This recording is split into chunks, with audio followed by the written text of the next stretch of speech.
Baakiyalakshmi serial next பிரேமோ என்ன மாதிரியான ட்விஸ்டாக்க போகுதுன்னு பார்க்கலாம். செல்வி அமிர்தா கிட்ட எழில் கிட்ட ரெண்டு பேருக்கிட்ட உங்க ரெண்டு பேருக்கிட்ட நான் ஒரு முக்கியமான விஷயம் சொல்ல போறேன். அதை நீங்க எப்படி எடுத்துப்பீங்கன்றது தான் எனக்கு தெரியலன்னு சொல்லிட்டு சொல்றாங்க. என்னக்கா நீங்க இப்படி பேசுறீங்க?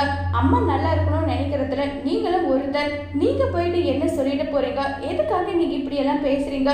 முதல்ல என்ன விஷயத்த சொல்லுங்கக்கா, அதுக்கப்புறம் எதா இருந்தாலும் பேசிக்கலாம்னு சொல்லிட்டு சொல்றாங்க. இல்ல நான் சொல்லுவேன், அதை நீ எப்படி எடுத்துப்பேன்னு தெரியாது, அப்படியெல்லாம் ஒன்றும் கிடையாது, சொல்லுப்பான்னு சொல்லிட்டு கேட்குறாங்க.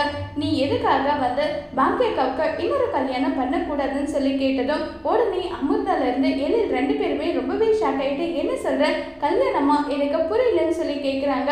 இங்க பார், உன்னுடைய அப்பா அவங்களுடைய தேவைக்காக ஒரு பொண்ணை கல்யாணம் பண்ணிக்கிட்டாங்க. அவங்க ரொம்பவே சந்தோஷமா இருக்காங்க. ஆனா இப்ப வரைக்கும் நீங்களும் எந்த குறையும் இல்லாம உன்னுடைய அம்மாவை நல்லா பாத்துக்கிறீங்க. ஆனா அவங்களுக்குன்னு ஒரு லைஃப் பார்ட்னர், அவங்களுக்குன்னு ஒரு துணை வேணும்ல, அதை பத்தி நீங்க யோசிச்சு பாத்தீங்கன்னு சொல்லிட்டு செல்வி கேட்குறாங்க.